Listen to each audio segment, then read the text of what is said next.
Hi, Jeremy here, Modern Vitality. In today's video, people with Candida are lucky. Yes, I said lucky.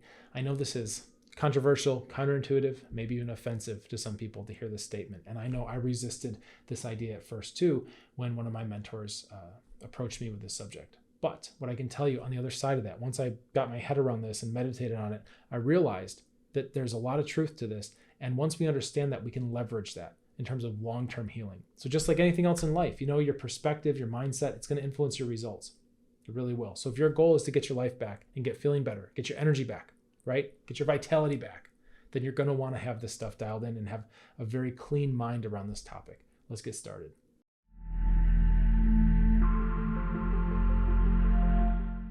These kinds of reframes are really massive in terms of our healing potential. And what you need to understand is that healing is not just mental. I know some people, they go after this, it's the power of the mind and the subconscious mind, and I'm going to manifest health and all this kind of stuff, which is good. It's great. I do not discount that. In fact, that's some of the stuff, if you're at all familiar with my work, you've probably heard me advocate this, like the way we think about things is very important. And at the same time, it's not enough, right? For most people. I know there are some people who have healed themselves with their mind and all that, but this is the vast minority of people. Most people that I meet, that I encounter, that come into my world here, they've tried some of that stuff. They maybe get some results, but they feel like, there's more to it. And there is, right? There is. What I'm going to tell you, this is not just a mental thing, but the mental piece is important. And in terms of making progress with your healing, you want to make sure that you don't have your foot on your brake.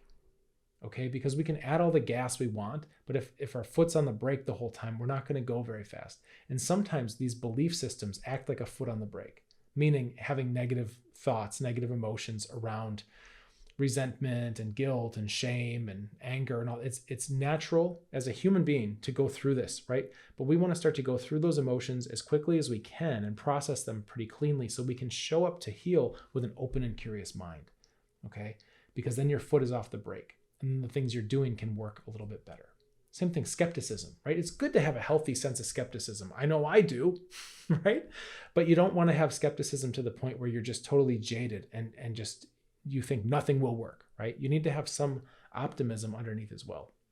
So all that's to say, when we look at a topic like this, like feeling lucky for having a disease, it's really interesting because this isn't just lip service.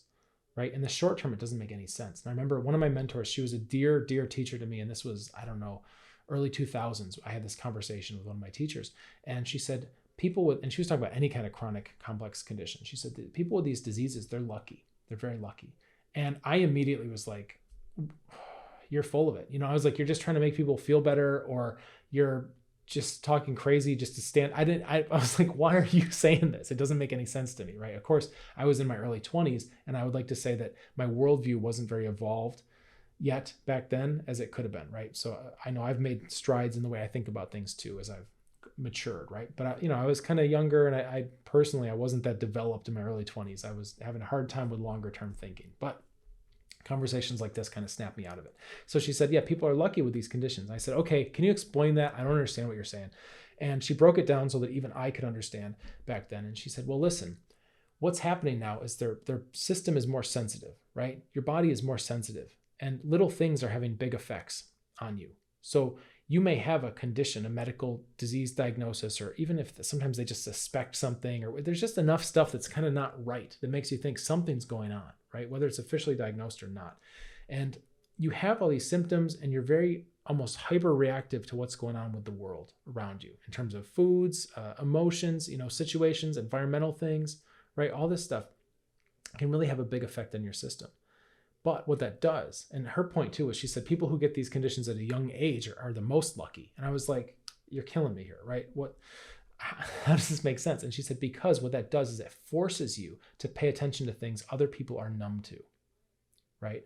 So normal people that don't have any kind of disease diagnosis, they're still affected by the environment, right? They're still affected by the foods they eat, by their emotions, but they have no warnings, right? There's no lights flashing on their internal dashboard telling them to pay attention to something. So they're going to go through life with a false sense of security. All these things have been undermining the health of normal people for 10 years, 20 years, 40 years, 50 years, whatever. And they have no idea that their health is eroding because they're not sensitive enough. They're not tuned in enough to feel it, right? So eventually it just bottoms out, and then you get really sick and you don't know why, and it doesn't make any sense. And there's no proactive care. And her point was, people that have these conditions, these complex chronic conditions, they have no choice but to start to pay attention to self-care. And what that does over time is that starts to build up habits and systems in your life, right?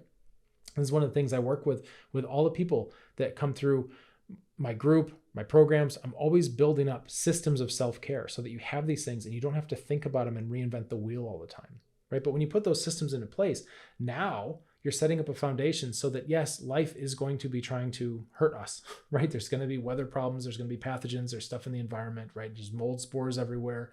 There's foods that aren't perfect. There's all these modern insults. It's one of the reasons I call this modern vitality, is to have vitality in the modern world is quite a feat. It's quite a challenge with all the stuff in the sky, in the soil, on the food, in the air, right? All these things that are manufactured that are now assaulting us all the time. And more people are becoming sensitive, right? Because there's no choice. There's no choice. There's so many bombardments happening that now, like, a lot of people are starting to feel it. But if you're early, if you're even more on the kind of hypersensitive side of the spectrum, then you've had a lot of practice with this. And this is one of the things I've noticed too from working with all the complex chronic health condition folks, is that the communities are very savvy to things. So when the average population is starting to get subjected to electromagnetic radiation, right? Non-native EMFs coming in from rollouts and all this stuff that nobody asked for, right? And now people are starting to get sick. Well, the complex chronic health folks, they already know it. They already saw it coming. They're already monitoring their EMF levels. They're already doing shielding, right? They're already doing all these things to mitigate and minimize those types of effects. And likewise for basically every other issue that's happening. So if you're dealing with something complex and chronic, something baffling, even if you've got a wild symptom picture, I will tell you, I think there is some truth to that. You're lucky because you've been forced to prepare, even though it doesn't feel like luck at first, or even right now, right? It might not feel like a blessing, feels like a curse. But what that's doing, if you embrace that, if you dive into that, is it's forcing you to pay attention to some things that nobody else is paying attention to. And what that allows you to do is prepare and learn and start to become more resilient and more strong. And then when the bottom drops out of the normal people and nobody knows what to do, there you are, and you can help and you can guide and you can lead and you can serve people that way and you can share what you've learned. Pretty wild when you think about it. When you think about what's your bigger kind of life calling, right? Now, this doesn't mean that we need to suffer, right? Always suffer, because that's where all the value is. But what we can do is we can find value in the suffering we've had, as long as we can use it and extract it, right? Not just suffering for suffering's sake, not just having pain with no purpose, but instead looking at, what are these lessons I've extracted? What wisdom have I gained from this experience, even though it's been unpleasant? And you'll find, actually, when you look and you zoom out, you're going to find that you know a lot of things that most people have no idea about. And that's an extreme strength. And it's going to become very, very valuable as the modern world gets more and more toxic, basically, right? You know things that are extremely important. People already are probably starting to ask you about things that they didn't used to ask you about, because they know that you know that stuff, and it's becoming very, very relevant.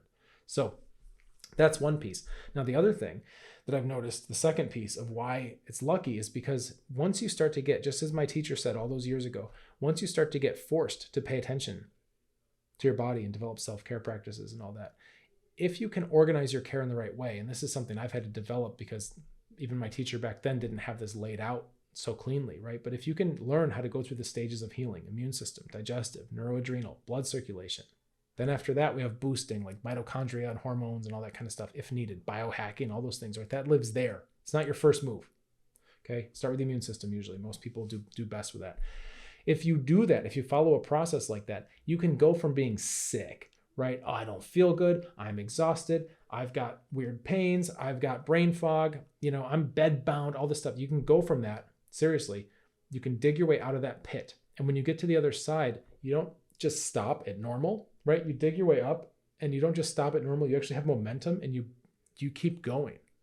And this is the wild thing. This is really wild, because so many times when I say this, I know when I say this, I sound crazy if you're in the pit, right? But I've seen it happen enough to know that there's the potential for you to dig yourself out of the pit of not feeling good. And when you come out the other side, you're actually stronger than the average person. You have more vitality, you have more energy than the average person who's been settling for the numb status quo because they don't have pain. They don't have pain to prompt them, right? To motivate them into actually learning how to really take care of themselves. This is wild. When I watch people who are, a lot of times it's not always women, but a lot of times this kind of archetype happens where the mother or the matriarch or the female kind of head of household, right? She's taking care of everybody else. And then she hits a point where she kind of can't anymore because of, burnout of her systems. So exhaustion, like I said, exhaustion, fatigue, brain fog, weird pains, all this stuff kind of piles up. Yeah, sure, there's typically some kind of medical condition involved, right? But basically like, oh, I'm sick now. I can't take care of people how I used to. And then all of a sudden it changes and everybody else is not taking care of her, which feels weird because she's not used to that, right? And then everybody kind of sees her as, even though they don't say it, they see her as like the weakest person in the family who needs the most accommodation, right? And oftentimes the patient will feel that and they don't like how that feels because they're especially used to being like the strong one that kind of pulls through for everybody else. But of course, that's the pattern, right? You pulled through for everybody else and didn't start taking care of yourself until it got that bad. And I know I'm going off here, and once that happens, right? Oh, all of a sudden, status-wise, ability-wise, you're kind of like the weakest one in the household. But you start working through a system, right? Actually getting your health back in a strategic way. And now you start to get healthier than you were before when everything was fine and normal, right? You're healthier than that. And then you actually become the strongest person in your house. It's a crazy transformation because now you can actually go back to giving and taking care of the other people, but it doesn't deplete you. It feeds you because you have that vitality, because you've got an underlying system set up of self-care, basically.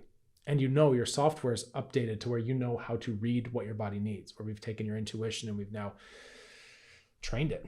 You have a trained intuition that you can trust, you can depend on. It's fascinating to be a part of that transformation. So if you're dealing with a complex chronic health condition and you don't want to do it alone, there's a lovely community of people, which I started. It's called Modern Vitality Solutions and Support. It's a free group to join as a guest. You'll find the link in the description below. If I see your application and it looks really good, like you're going to be a great fit for our group, I'll get you in as soon as we can. Now, my caveat here is that I keep it small. Why do I keep the group small? Because you can ask me anything in there. And I like to know who's in there. I like to know who I'm talking to. So if you ask me for my perspective on something, I can give you information that's more tailored to your specific situation, right? So I like to know what's going on. That means I keep the group cozy and we do tend to fill up. So you may find there's a wait. If your application looks really good, it might be a month, right? It might be 2 months before I can get you in the group. But again, it's free to join. And in the meantime, consider liking this video, subscribing to the channel, right? Why should you do this? Well, because now you're taking charge over these algorithms. If you see something that helps you, right? And if you're dealing with a complex chronic health condition, getting your health back is probably the biggest thing on your plate. It should be your first priority, right? That's what's blocking you up from the whole rest of anything else you want to do. So if you see something that helps you along with something very important to you, and you start subscribing and liking and all that, you're signaling to the algorithm you want to see more things like that because they actually matter to you, right? I know we all go on social media for a little bit of escapism and some kind of scrolling and whatever random stuff and funny things and all that, which is fine. But at the same time, if you train these algorithms to show you things that help you, you can get a lot smarter, a lot faster. So I would encourage that. All right, I hope this video helps you. Let's get you feeling better. Cheers.